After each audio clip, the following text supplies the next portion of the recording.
오늘은 퀴즈를 낼 건데요. 선생님들도 같이 맞추셨으면 좋겠고, 네, 네, 저기 라떼랑 후기 저기 유니보틀이 계셔가지고 유니보틀이 지금 네, 브이로그 찍고 계셔가지고 조금 기다려야 돼요. 오늘 말씀의 제목은 아테네입니다. 아테네 아시나요? 아테네가 뭐예요?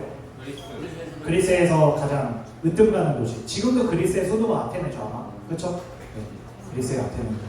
그리스 하면 또 빠질 수가 없는 것 중에 하나는 그리스 로마 신화죠. 근데 사실 그 그리스 로마 신화라고 하는 말도 조금은 웃겨요. 왜냐면 그리스 신화가 사실은 맞아요. 그리스 신화가 맞고 거기에 로마가 편승하면서 인본주의적으로 바뀐 거여서 여튼 뭐 그런데 뭐 중요하진 않습니다. 네.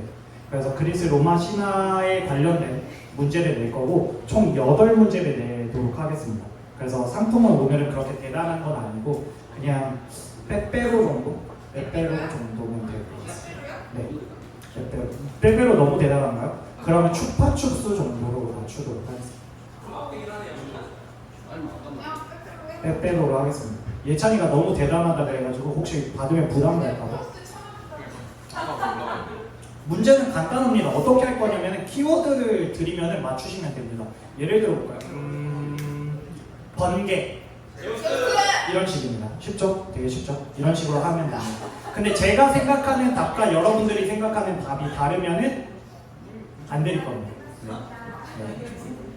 아시겠죠? 그래서 저도 약간 너무 옛날에 읽어가지고 조금 그리스 로마 신화를 조금 간부 위키를 좀 보면서 같이 하도록 하겠습니다. 네, 주님이 주신 최고의 선물 중 하나 간부 위키. 네. 자, 첫 번째 문제입니다. 좀 쉬운 것부터 한번 가보도록 할게요. 첫 번째 문제입니다.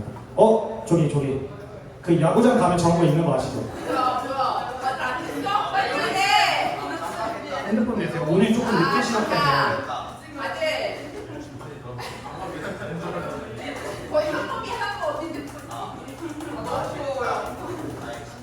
자, 첫 번째 내도록 하겠습니다. 쉬운 것부터 하도록 할게요.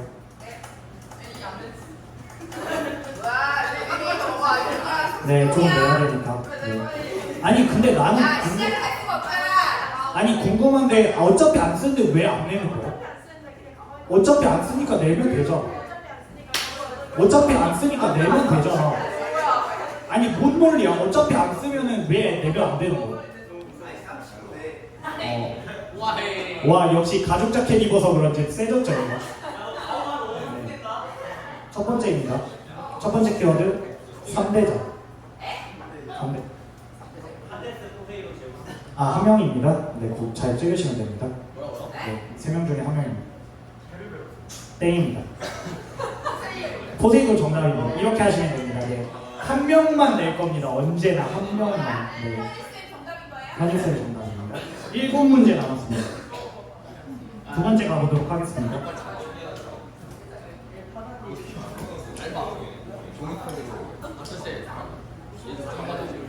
뭐라고요?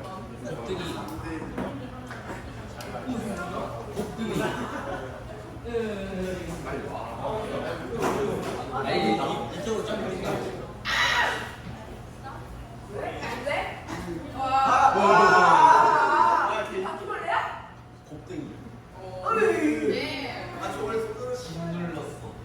네, 다음 상품입니다. 장난이고요. 지금 안 눌려져 있어서 지금도 꿈틀꿈틀 되거든요. 그러니까 사시미 같은 거죠. 알죠? 그거 이미 잘 풀어줬을 거 아니야.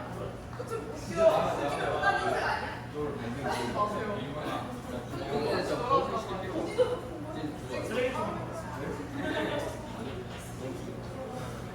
네, 다음 질문 드리겠습니다. 두 번째입니다. 결혼. 예찬 정답입니다. 두 번째 정답자 예찬입니다.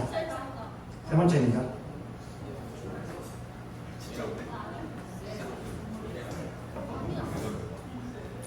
적장자. 적장자는 이제 적통에 가진 장자를 적장자라고 하죠. 적장자. 두 번째, 제우스의 아들. 아들인데 기억이 안 나. 진짜 손 들고 부인하고 말씀하세요. 사이에서 난 아들. 그러니까 왕이면 헤르메스 아닙니다. 왕비 사이에서 난 아들. 아닙니다. 예찬? 맞췄기 때문에 너 맞춰도 어차피 상관은 없지만 여튼 예찬? 예, 아레스 아닙니다. 세 번째, 정확히 말씀하셔야 돼요. 아니요, 아직 예린이 차례여서 예린이 듣고서 틀렸다라고 말하고 기회 드릴게요. 어차피 틀릴 거니까. 오, 4, 3, 2, 1, 땡! 좋습니다. 연성, 뭐라고요? 헤파이토스 아닙니다. 네. 에노, 헤파이스토스 정답입니다. 헤파이스토스입니다. 아 그래서 에린이가 아는데 그게 앞뒤가 헤파이토스는 없습니다. 네. 프로토스 떼이나 프로토스가 있다.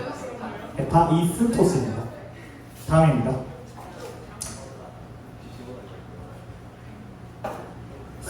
약간 이거 해도 되나?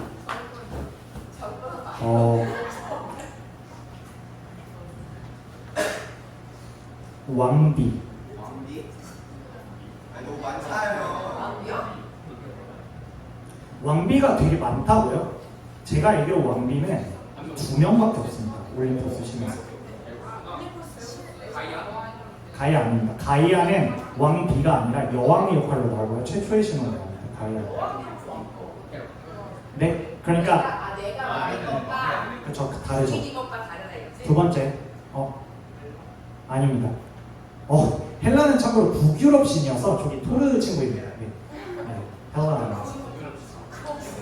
북유럽 신입니다. 지금은 그리스로.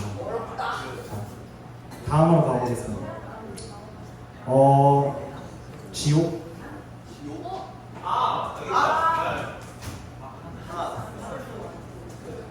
네 번째,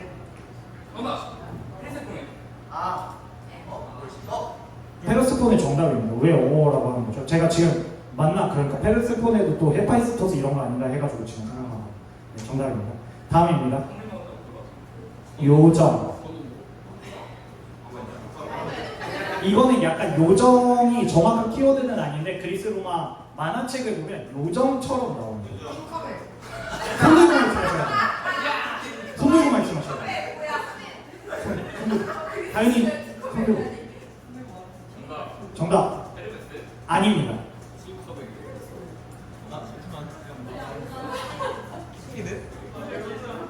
큐피드 두 번째 힌트가 큐피드입니다. 그래요? 큐피드인 줄 알았어.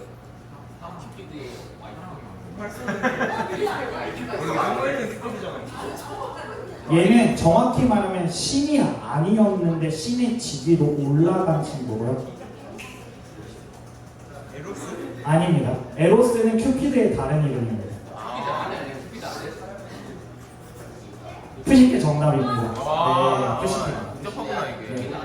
네 번째입니다. 이거는 근데 약간 선생님들 맞추라고 드릴게요. 버디버디. 정답입니다. 근데 무슨 연관이에요? 저는 버디버디에 있는 그 신발이 헤르메스 신발. 네, 그래도 아까 전에 그러니까 맞추고 연속으로 맞추지 말라는 뜻이었어요. 지금 몇 문제 했죠? 서민쌤 혹시 몇 문제네요? 네, 됩니다. 하나, 둘, 셋, 넷, 다섯, 6개. 6개 하고 마지막 문제 하도록 하겠습니다. 전쟁. 개요? 정답입니다. 네, 여기까지 하도록 하겠습니다. 오늘은 그리스 로마 신화에 대해서 살펴보았는데요. 이제 여러분들은 그리스 로마 신화하면 어떤 생각이 드나요? 재밌나요? 약간 그리스 로마 신화는 사실 신들이 굉장히 되게 인간적이죠. 막 실수도 많이 하고 바람도 많이 피고 최고 신이라고 하는 제우스가 그 아내가 진짜 말도 안 되게 많은 거 혹시 아시나요? 그리고 굉장히 자기가 원하는 모양으로 바뀌기도 하고 실제로는 어떠한 역할로 하냐면은 자기가 굉장히 예쁜 소로 변했다가 그 소의 젖을 짜러 온 그 아름다운 인간 여인이 왔을 때 남자로 변해서 막 겁탈하고 막 이런 신화들도 꽤 많습니다. 굉장히 인간적이기 때문에 오히려 더 이해가 잘 가고 그래서 더 재밌었던 것도 있는 게 그리스 로마 신화인 것 같아요. 근데 사실 그런 인간적인 신을 생각하면 우리 되게 재밌고 되게 좋다라는 생각이 들지만 한편으로는 조금 무섭지 않나요?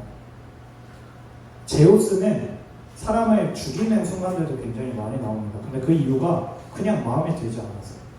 내가 좋아하는 여인이 남편이 있네? 죽여야지. 라고 하는 장면들도 꽤 많아요.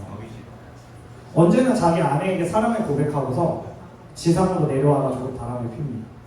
그리고 나서 바람에 들켰을 때 그 인간 아내를 죽이기도 합니다. 또는 저주를 내리기도 해요. 인간적이다라고 하는 말은 어찌 보면은 자기 멋대로다라는 생각이 조금 들죠. 네. 최근에 조금 약간 고민들이 되게 많아졌습니다. 뭔가 저가 내년에 30이거든요. 네. 근데 이 30이라고 하는 숫자가 생각보다 되게 무서워요. 저는 이거를 느낄 줄 몰랐는데 30이 진짜 무서워요. 뭔가 한 거는 없는데 해야 될 것 같고, 뭔가 자라날 건 없는데 자라내야 될 것 같고, 뭔가 30이 되었을 때 너는 무슨 사람이야 라고 말하면 답을 내려야 될 것 같다는 생각이 들더라고요. 그래서 이제 기도를 했죠. 주님, 제가 원하는 것들은 이만큼 있는데 내가 이만큼 모든 것들을 다 이루지 못해도 상관없습니다. 대신 요만큼이라도 저에게 주시면 안 될까요? 근데 무언가가 잡힐 듯 하면은 그것들이 떨어져 나가더라고요. 저를 지금 제가 일하는 학교에서 저를 되게 좋게 보셨던 어떤 선생님이 갑자기 올해부터 저를 진짜로 너무 싫어하시고, 저를 또 다시 좋게 보시는 어떤 선생님이 생겼는데 그 선생님을 알고 보니까 신학적으로 저랑 너무 맞지 않아요. 내가 어떠한 새로운 돈벌이가 생겨서 강의를 새로 열었더니 그 학생이 다 튀어가지고서 한 4번 막 이렇게 하고, 어제 오랜만에 현수를 만났는데 현수네 학교에서 제가 뭐 활동을 하는데 그 활동을 할 때 모여야 되는 인원들이 어제 결국은 현수 가고 나서 갑자기 저한테 카톡 왔어요. 선생님, 저 오늘 못 갈 것 같아요. 4시 반에 만나기로 했는데 4시 25분에 카톡이 왔어요. 그러다 보니까 내 인생이 약간 너무 내 마음대로 되는 것이 없다는 생각이 좀 들더라고요. 그래서 주님께 기도했어요. 주님은 너무 인간적이지 않으세요. 주님은 너무 꽉 막혀 계세요. 주님은 너무 장난꾸러 계세요. 주님은 너무 주님 마음대로 계세요. 근데 생각을 해보니까 그게 맞는 것 같더라고요. 내가 믿는 신이 정말 신이라면, 나에게 가장 좋은 길을 예비하셨다면 그것이 내가 원하는 삶과 사실은 닮아 있으면 안 되거든요. 약간 우스갯소리로 맨날 하는 이야기 중에 하나이지만, 저는 제 키가 3cm 더 크고 우리 집이 조금 더 잘 살았으면 금요일 저녁에 교회 오지 않았을 거예요. 저는 애플 마티니를 마시고 있었을 거예요. 모르면 다행입니다. 주님은 저에게 정말 가혹한 것들을 많이 허락하셨지만 지금 생각해서 보면 그 가혹함 때문에 여러분들 앞에서 이렇게 장난치고 떠들 수 있게 되었었던 것 같습니다. 여러분들의 인생은 어떤가요? 여러분들의 인생 속에서 기도할 때 주님은 인간적이신 분인가요? 아니면 너무 이상적이신 분이신가요? 그리고 인간적이지 않은 하나님 때문에 혹시 고민이 되거나 힘들어 하시지는 않으시나요? 그럴 때 하나님은 우리에게 찾아와서 이렇게 말씀하십니다. 너에게 이상적인 길이 있어. 너에게 허락된 계획이 있어. 그러니까 조금만 기다려주겠니?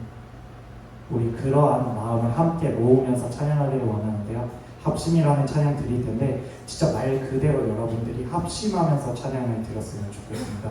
우리의 마음이 나눠져 있는 것들이 아니라 우리의 개성이라고 하는 것들이 그대로 유지되지만 우리의 목적과 우리의 그 기쁜 마음이 하나가 되는 그런 시간이 되기를 축원합니다.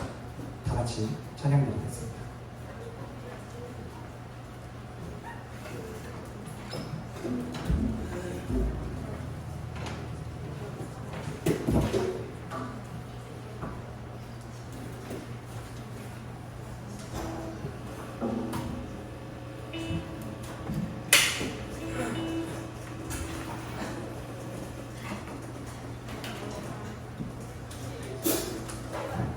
함께 찬양드리겠습니다.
기도할 때 주님의 시선이 머문 곳을 향해 찬양하는 우리의 입술 주님을 알걸 기뻐하고 말씀을 나눌 때 주나라 그 사모하며 이제 우리 예배합시다.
함께 일어나서 찬양드리고 갑니다.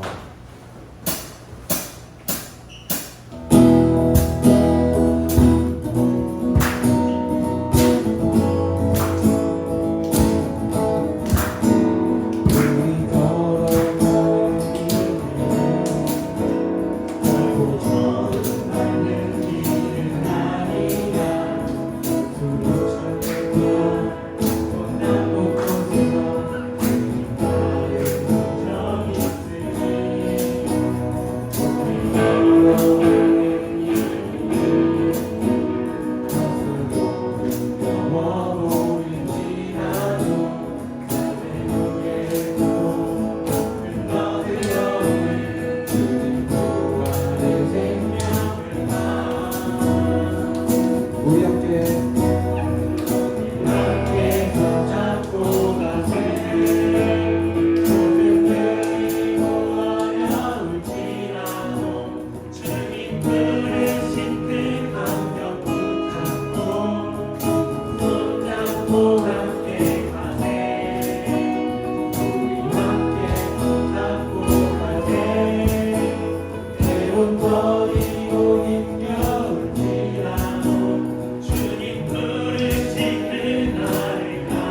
우리의 생명을 허락해 주셔서 이렇게 함께 모여서 하나님을 찬양하고 예배드릴 수 있어서 정말 감사드립니다. 하나님께서 창조하신 오늘주를 생각할 때 우리는 점의 점도 안 되는 정말 지극히 작은 존재입니다. 그런 우리를 위해서 하나님께서 하나뿐인 아들인 예수 그리스도를 십자가 위에 우리 죄를 대신하여 못 박혀 죽이시고 사흘 만에 부활시키셔서 우리를 새 생명으로 건져내셨음에 찬양을 올립니다. 주님, 그렇게 작은 우리를 귀하다 여겨주시고 연약함이 많고 내가 보기에 사람이 보기에 부족함이 많은 사람들이지만 하나님 너무나 귀하다고 사랑하다고 하시면서 우리와 함께 해주셔서 감사드립니다. 우리가 힘든 마음, 어려운 마음 안고 이 자리에 있는 친구들이 있는데 그 친구들 가운데 하나님께서 위로를 주시고 온전히 용기를 주시옵소서. 오늘도 예물을 드렸습니다. 이 예물 안에 정말 하나님 우리의 마음이 느끼게 하시고 이 예물이 하나님의 세계 선교 완성에 귀히 쓰일 수 있게 해주시고 또 그리고 온 땅에 주신 주님이 나의 주님이시라고 우리가 믿음으로 고백하는 날이 속히 오기를 원합니다. 이 예배 가운데 온전히 주님만 높임을 받아 주시옵소서. 이 모든 것 우리 주 예수 그리스도의 이름으로 기도드립니다.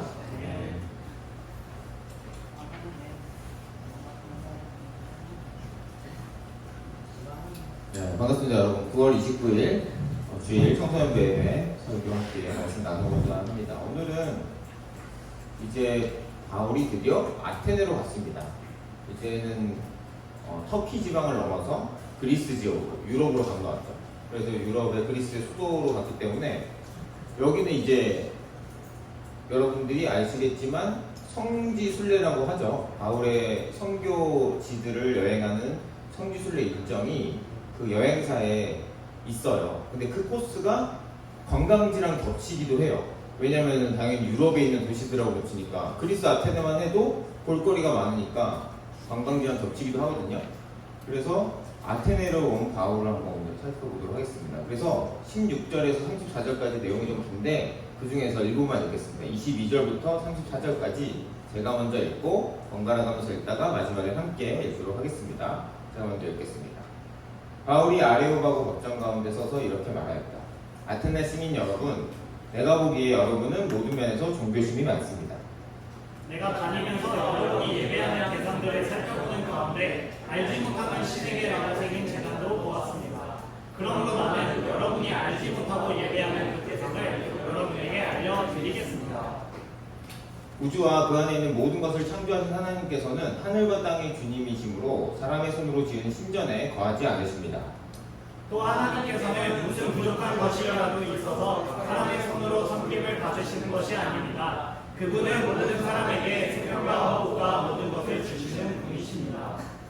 그분은 인류의 모든 족속을 한 혈통으로 만드셔서 온 땅 위에 살게 하셨으며 그들이 살 시기와 거주할 지역의 관계를 정해놓으셨습니다. 이렇게 하신 것은 사람으로 하여금 하나님을 찾게 하시려는 것입니다. 사람이 하나님을 더듬어 찾기만 하면 만날 수 있을 것입니다. 사실 하나님은 우리 각 사람에게서 멀리 떨어져 계시지 않습니다.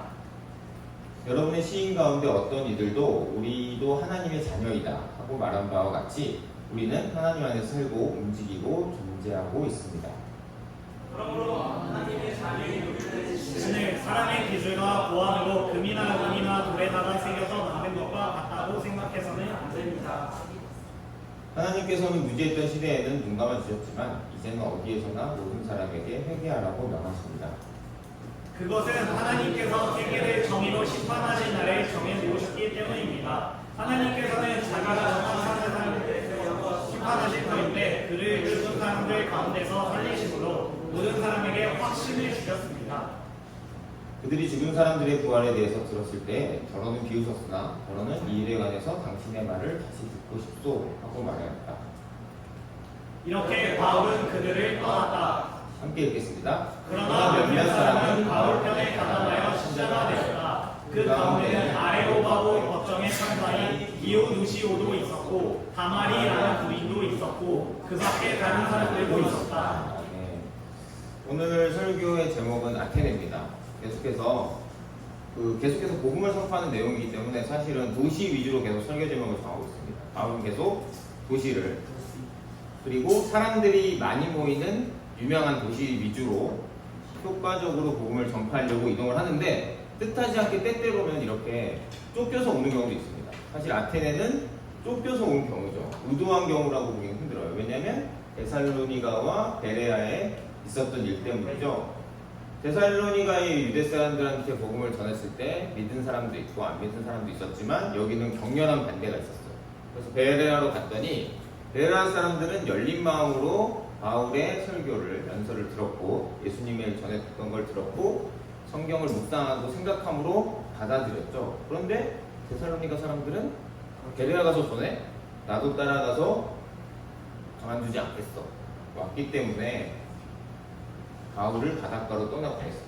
실라와 디모데는 여전히 베레아에 있는 상태로 바울만 아테네로 왔고요. 그리고 바울은 다시 자기들을 데리고 왔는 사람들한테 실라와 디모데를 빨리 내가 있는 곳으로 와달라고 부탁을 하고 보냈습니다. 사람들을.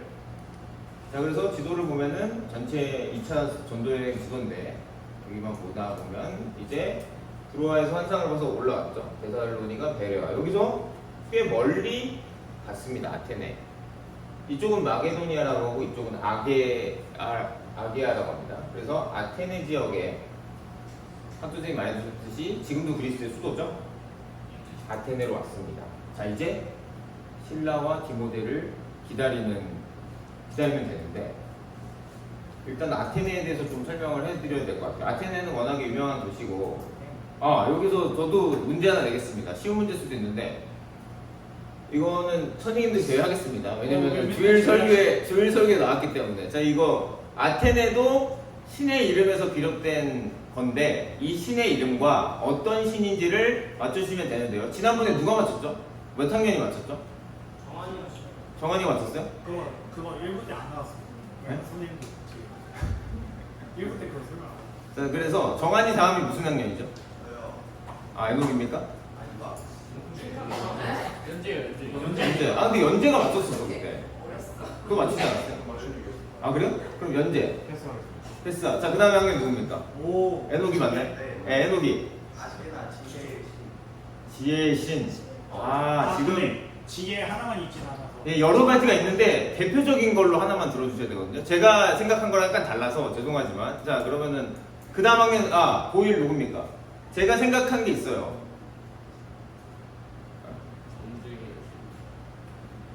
신의 이름은? 정답입니다.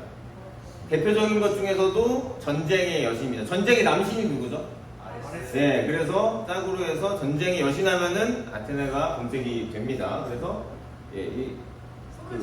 선물 주면 됩니다. 이거 추가춥스. 맞아요. 아까 저랑 똑같이. 자, 그래서 아테네는 유명한 도시입니다. 그런데 바울 시대는 최전성기는 아니었습니다. 최전성기, 아테네에 갖고 있는 우리의 이미지, 이거는 기원전 5세기와 4세기 때입니다. 철학이 엄청 왕성하게. 자, 소크라테스와 플라톤의 고향입니다. 너무나 유명한 철학자죠. 여기 지금 학생들 당연히 교과서에 나오죠, 이게. 그리고 아리스토텔레스까지 3명이 가장 유명합니다. 이 철학은 이 3명 빼놓고 얘기를 할 수 없는 분야잖아요. 여러분들이 더 잘 아시죠. 저 때도 배웠고 여러분들도 배웠고. 또 그리고 민주주의가 태어난 곳입니다. 자, 민주주의. 우리나라가 민주주의 국가잖아요. 이 영향을 받고 있는 겁니다. 그래서 철학도 그렇고 문화도 그렇고 예술도 그렇고 신전들도 많고 그리고 민주주의, 정치적인 그런 위상도 그렇고. 따라서 로마 제국은 아테네에 대해서 원래 로마 제국은 다른 나라들에 대해서 반대했습니다. 그들의 문화 형식이나 이런 것들을 건드리지 않았어요. 특히 종교 같은 거 건드리지 않았어요. 왜냐면 마음이 상해서 반란을 일으킬까 봐. 지킬 것만 지켜주고 세금만 똑바로 내면 너희들이 마음대로 해라. 그 중에서도 아테네는 자체의 제도를 유지할 수 있도록 좀 더 높은 그런 자유도를 부여해 줬어요. 존중하기 때문에. 왜냐면 로마 제국도 이 사상에 영향을 받고 있고 아까 학준쌤이 얘기했듯이 그리스 로마 신화라고 하는 것도 로마가 그것을 이용해서 자신의 통치에 도움을 얻기 위해서 사용한 것도 있기 때문에 이렇게 해줬어요. 그래서 유명한 도시입니다. 그래서 아레오바고 언덕에서 오늘 바울이 연설, 변론하는 그 장소에서 아테네의 도시를 바라본 장면이 3위에 있죠. 되게 아름다운 걸 볼 수 있습니다. 이렇게 관광지도 당연히. 여기 사람들이 왔다 갔다 하면서 사진도 찍으시고. 네. 자, 그리고 그때 얘기했던 파르테논 신전도 여기 있습니다. 정말 수많은 사람들이 날마다 신전을 보고 있죠. 자, 그리고 그 위에서 내려다 보면은 여기 3만 평이나 된다고 해요. 그래서 그 예전 모습을 좀 복원을 시켜놨다고 하는데, 이렇게 넓은 곳에서 사람들이 곳곳에 모여서 철학과 이런 사상들에 대해서 항상 토론하고 나누고 새로운 것에 대해서 관심을 갖고 이야기하고 이런 것들이 굉장히 발달되어 있는 곳이었습니다. 자, 그래서 아테네에 우리가 본문을 읽기 전에 어떤 일이 있었냐? 기다렸어요, 바울이. 기다렸는데 아까 신전들 봤잖아요. 그리고 여러분들이 말했던 그 신들 있지 않습니까? 그 신들에 대한 신상이라든지 여신상, 남신상 다양한 것들이 이제 바울의 입장에서, 기독교인 입장에서는 우상이죠. 형상을 가지고 숭배하는 그런 것들을 전부 우상이라고 하는데 우상이 많아서 격분했습니다. 근데 이게 인간적인 화라기보다 하나님께서 우상 숭배하는 백성들을 보실 때 화를 내는 그런 단어를 쓰고 있거든요. 그래서 하나님께서 그 우상을 인정하지 않으십니다. 우상에 대해서 화를 내시는 그 화를 내면서 회당, 먼저 회당, 유대인 회당에 있는 유대인들과 하나님을 경외하는 이방인들에게 먼저 예수님을 전하고 그 다음에 광장에서도 날마다 토론합니다. 철학자들은 엄청나게 예수님하고 부활에 대해서 엄청나게 얘기를 했어요. 자, 그러다 보니까 예수님 부활 전하다 철학자들하고 논쟁이 계속 붙죠. 그래서 아레오보고 법정에서 연설 또는 변론을 하게 됩니다. 자, 그런데 여기서 아레오바고라는 건 이제 화강암 언덕인데요. 화강암으로 되어 있는 언덕인데 법정일 수도 있고 또는 자신의 생각을 발표하는 자리가 될 수도 있어요. 연설이 될 수도 있어요. 바울은 설교를 한 거지만 그리스 사람들 입장에서는 연설 또는 변론. 왜냐하면 새로운 사상이 합리적인 것인지 아닌지 판단을 하는 법정이기도 했거든요. 그래서 두 가지 역할을 하고 있었는데 이것은 이제 학자들끼리도 의견이 좀 갈립니다. 이게 그냥 새로운 사상에 대해서 소개하는 자리를, 기회를 준 거다. 프레젠테이션 할 수 있는 기회를 준 거다. 아니면 새로운 얘기를 하는데 이 사람들 그리스 신학, 그 그리스 철학으로 보면 부활 얘기가 얼토당토 않은 얘기거든요. 그래서 법정에서 이걸 판가름을 하려고 한 거다. 의견은 분분한데 두 가지 다 볼 수 있는 그런 개연성이 있어요. 그래서 아레오바고 언덕은 이렇게 화강암으로 되어 있는 곳인데 여기서 바울이 이야기를 시작을 합니다. 그래서 여기 보면은 관광지이기 때문에 사도행전 17장을 새겨가지고 동판으로 붙여놨습니다. 당연히 이제 우리 그리스도인들이 가면은 여기서 사진도 찍고 뭐 V도 하고 뭐 하트도 하고 이러겠죠. 그래서 여기서 제가 찍는 거고요. 그래서 이렇게 사람들을 아덴에서 설교하는 바울에 대한 것들을 이제 화가들이 그리기도 했는데 아마도 이런 모습이 아니었나 이렇게 추측하는 그런 그림도 있고요. 자, 그래서 아레오바고 그 화강 언덕에 올라가서 여러분은 모든 면에서 종교심이 많습니다. 이렇게 약간은 치켜 세워줘요. 기분 좋으라고 처음에 스몰 토크처럼. 그래서 내가 다니면서 여러분들의 예배당에 그런 신들을 많이 봤는데 알지 못하는 신이라고 새긴 것도 있더라. 그래서 나는 여러분이 알지 못하고 예배하는 그 세상을 알려주려고 한다. 알지 못하는 신이라고 붙인 거는 혹시라도 빠졌을까봐 그리스 사람들이 일종의 보험을 주려는 것처럼 알지 못하는 신도 경배합니다. 그렇게 해놓은 거죠. 그것을 이용해서 그 사람들이 좀 마음을 얻고 얘기를 시작하는 거죠. 자, 우주와 그 안에 있는 모든 것을 창조하신 하나님, 하늘과 땅의 주인님, 사람의 손으로 지은 신전에는 거하지 않는다. 그래서 우리는 성전이라고 하지 않고 예배당이라고 하죠. 여기는 예배당, 예배를 하는 공간이고 하나님은 우리 안에 계시고 사람의 손으로 지은 것에는 거하지 않으신다. 바울이 얘기를 합니다. 그리고 하나님께서 무슨 부족한 게 있어서 사람들을 노예 삼아서 홀려서 뭔가를 뽑아내고 이득을 취하려는 것이 아니다. 하지만 사람의 지도자들, 특히 이상한 사이비 종교의 지도자들은 반드시 사람들을 노예화시켜서 사상을 세뇌시켜서 경제적 이득을 취하고 노동력을 착취하고 이런 일들이 지금 뉴스나 다큐멘터리에서도 많이 나오고 있잖아요. 근데 그때도 마찬가지였기 때문에 점치는 사람을 이용해서 돈을 받은 사람들도 있었잖아요. 그래서 그런 것이 아니다. 그분은 생명과 호흡과 모든 것을 주시는 분이기 때문에 우리에게서 뭘 얻어내려고 하는 분이 아니다. 그리고 인류의 모든 족속을 한 혈통으로 만드셔서 온 땅에 살게 하셨고 그들이 살 시기와 거주할 지역의 경계를 정해놓으셨다. 실제로 온 우중의 왕다운 면모죠. 시공간과 물리적 공간을 내가 원하는 대로 재단을 해서 거기에 거주하게 한다. 사람을 완전한 권한을 가진 모습을 얘기합니다. 자, 사람으로 하여금 하나님을 찾게 하시려는 것이 그렇게 하신 이유다. 하나님을 더듬어 찾기만 하면 만날 수 있다. 멀리 떨어져 계시지가 않다. 그래서 여러분의 시인 가운데 어떤 이들도 우리도 하나님의 자녀이다 하고 말한 바와 같이, 자, 그래서 지금 보면 유대인들한테 설교하는 건 다르죠. 구약 성경 얘기를 하지 않습니다. 지금. 왜냐하면 이 사람들은 그리스 사람들이기 때문에 구약 성경을 모릅니다. 회당에 있는 그리스 사람들은 구약 성경을 알겠지만 이 사람들은 그냥 광장에 있는 사람들이고 철학자들이 많았죠.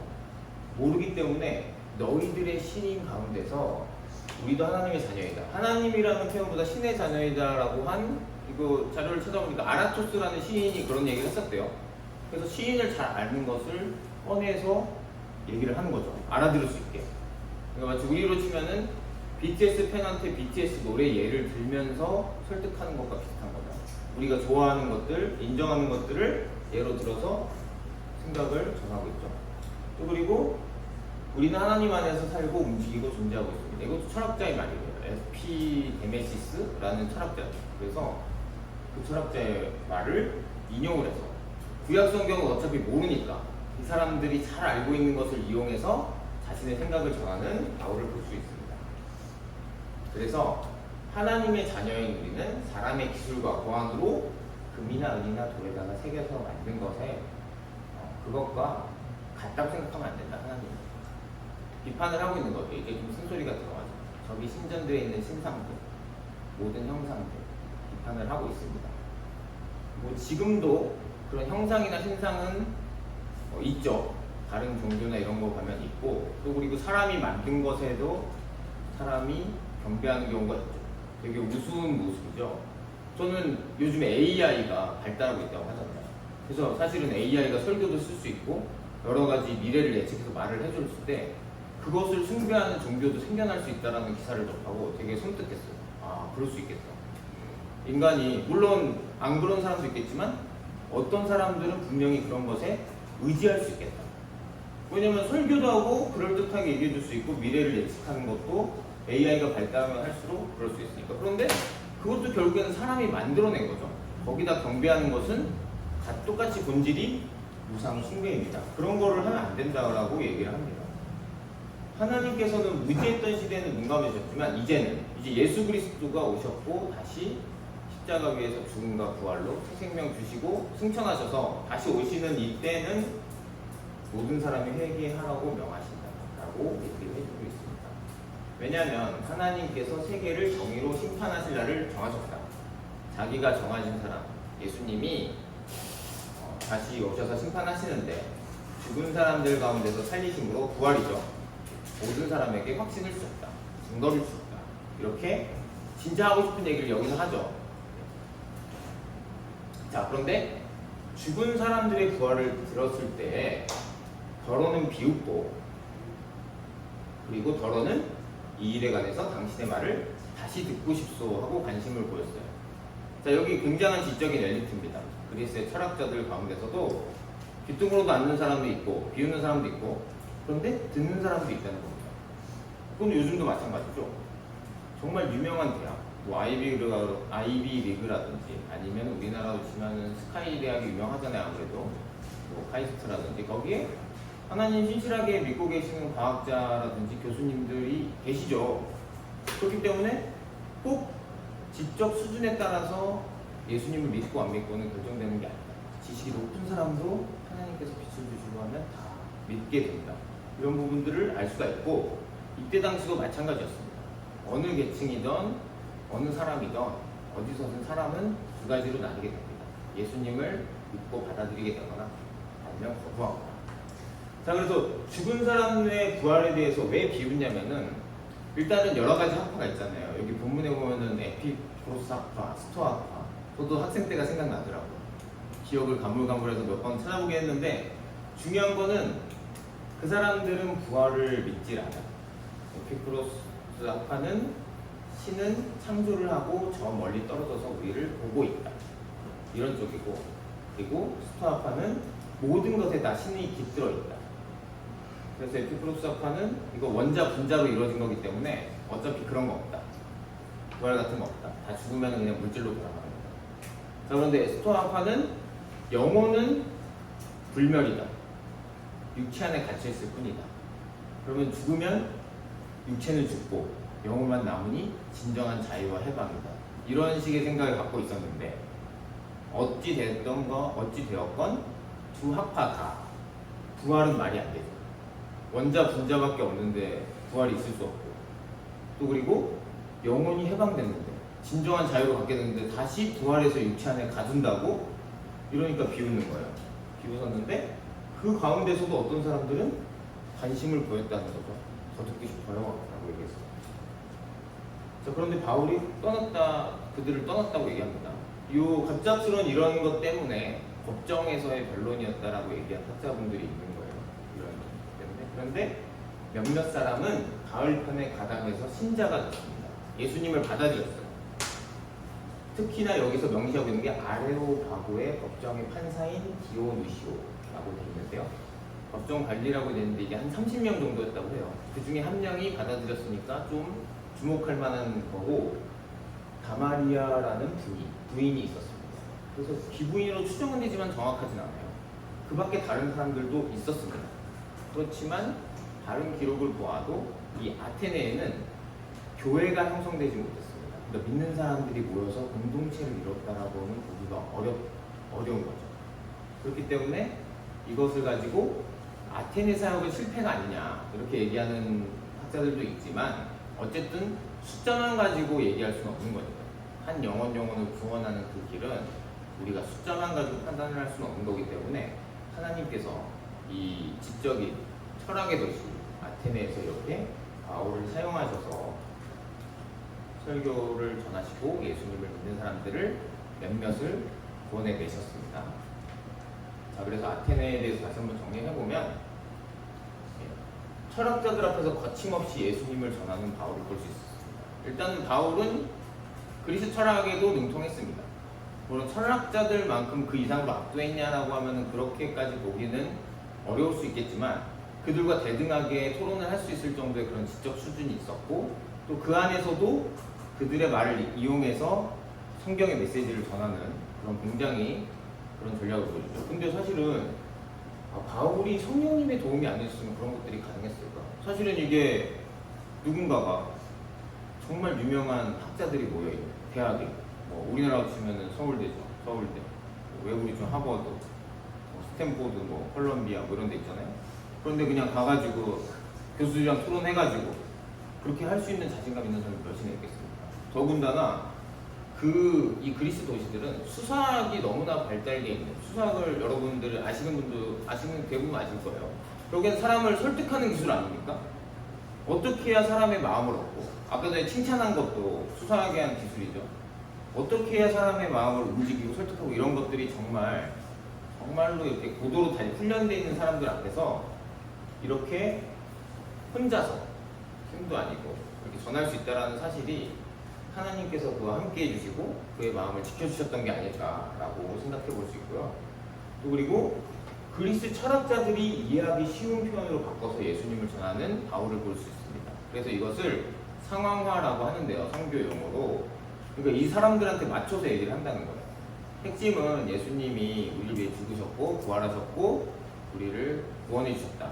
그리고 그의 뜻대로 우리가 살아가야 한다. 이 메시지를 두고 이 대상들에게 알맞게 전하는 그런 기술을 얘기하는 거죠. 그러니까 내용물은 같은데 포장지를 잘 바꾸는 거예요. 우리 하연이가 좋아할 만한 포장지로 바꾸고 정한이가 좋아할 만한 포장지로 바꾸고 이렇게. 그래서 우리는 이제 한국어를 같이 쓰니까 이렇게 소통이 원활하지만 외국으로 갔을 때는 특히 아프리카 사람들은 문화가 우리랑 전혀 다르잖아요. 그래서 그분들에게 전하기 위해서 그분들의 전통과 문화의 어떤 한 부분을 가지고 이렇게 이용을 해서 전한다거나 이런 것들이 선교 전략을 사실은 이 바울 선생님이 하신 걸 보고 생겨난 거죠. 발전해 왔습니다. 자, 그리고 아까도 얘기했듯이 굉장히 지적인 사람들도 예수님을 믿는 사람과 안 믿는 사람으로 나눕니다. 그래서 사람은 어떤 계층을 막론하고 재산이 많건 적건, 지혜순진이 높건 높건, 그리고 건강하던 건강하지 않건, 남자든 여자든 나이가 많건 적건 상관없이 예수님을 듣고 받아들이는 사람이 있고 받아들이지 못한 사람이 있다. 그래서 우리는 지난번에 얘기했던 베레아 사람들처럼 열린 마음을 가지고 들었을 때 궁금한 것이 있으면 파고들고 생각해보고 질문해야 된다. 이런 생각을 여러분 다시 한번 되새겨주면 좋을 것 같습니다. 생각해보거든요. 지금 바울은 계속해서 도시마다 회당이건 어디건 광장이건 여러 사람 앞에서 발표를 하고 있습니다. 그래서 여러분들도 혹시 여러 사람 앞에서 특히 학교에서 그런 일들이 많겠죠. 발표 수업 같은 거 발표했던 경험이나 그때 감정들 한번 나눠봤으면 좋겠고요. 두 번째는 자, 이 죽음에 대해서 얘기를 하고 부활에 대해서 얘기했을 때 그리스 철학자들은 비웃는 사람들이 많았습니다. 그런데 요즘 시대도 마찬가지죠. 예수님이 죽고 부활하셨대 라고 하면은 이런 사람들 저 많이 봤습니다. 이런 분들. 왜냐면 저랑 지인들도 그래 예수님이 4대 성인인 건 알겠어. 좋은 얘기 하셨지. 나쁜 분 아니야. 인정해. 야 근데 부활은 말이 안 된다. 부활만은 못 믿겠다. 이렇게 생각한단 말이죠. 자, 그러면은 이 죽음 이후에 과연 어떤 것이 있다고 생각하고 있는지 우리 한번 솔직하게 한번 나눠봅시다. 우리가 같이 교회이기 때문에 예배당 안에서 이렇게 좀 솔직하게 얘기하기 어려운 부분도 있을 수 있지만 오늘 이 중반 시간에는 나는 죽음 이후에는 이렇게 될 것 같다. 뭐 아까 전에 봤듯이 원자 분자로 돌아간다. 뭐 여러 가지 의견이 있을 수 있겠죠. 아니면 부활을 믿는다. 이렇게 할 수도 있고. 그래서 함께 나눠보는 시간 가지면 좋을 것 같습니다. 자, 그러면 우리 함께 기도하고 오늘 분반 시간을 갖도록 하겠습니다. 오늘 설교를 다시 한번 생각해 보겠습니다. 혼자서 아테네에서 신전들을 돌아보고 여러 신상들을 보던 바울은 하나님이 우상을 볼 때 내시는 그 화와 감정을 느꼈습니다. 모든 것의 주인이신 하나님은 사람에게서 무언가를 원하시는 것이 아니라 하나님의 사랑을 전달해 주시고 하나님과 함께하는 기쁨을 주시려고 했던 것인데 사람들은 그게 아니라 하나님을 경배하는 것이 아니라 사람이 만들어내는 어떤 것을 그 욕심에 이끌려서 경배하는 모습을 봤습니다. 과연 우리는 무엇을 경배하며 살아가는지 한번 생각하며 기도해 봤으면 합니다. 아직 우리는 학생이고 어린 나이고 성장하는 중이기 때문에 세상에 정말 좋아 보이는 것들, 내가 하고 싶은 것들, 여러 가지 꿈들이 있겠지만 정말 그것들이 영혼의 관점을 봤을 때 나에게 진정한 만족과 영원토록 기쁜 것인지 한번 생각해 보기 원합니다. 우리 함께 기도하겠습니다.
오늘도 함께 모여 하나님의 성경 말씀을 듣고 함께 생각해 볼 수 있고 기도하게 해주셔서 감사합니다. 그리스 철학자들은 예수님의 십자가 부활을 듣고 비웃는 사람도 있었고 받아들이는 사람도 있었습니다. 모든 사람은 둘 중에 하나를 선택하게 되어 있습니다. 아직 정하지 못했다고 하는 것 또한 거부임을 우리가 알고 있습니다. 하나님, 우리가 진짜 이 청소년의 시기에 하나님을 알기 원합니다. 바쁜 일상 가운데서도 생각해보기 원합니다.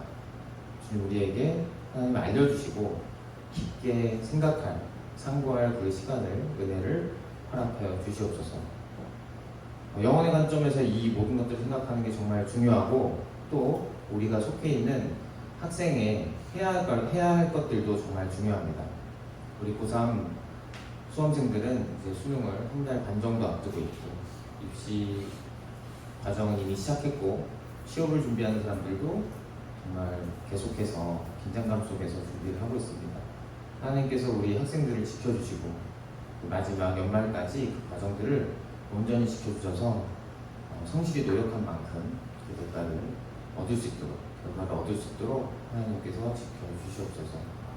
다른 학생들 또한 중간고사가 다가옵니다. 이 중간고사 기간 동안 착실하게 준비하게 하시고 하나님께서 지혜와 체력을 주셔서 성실하게 임할 수 있도록 도와주시옵소서.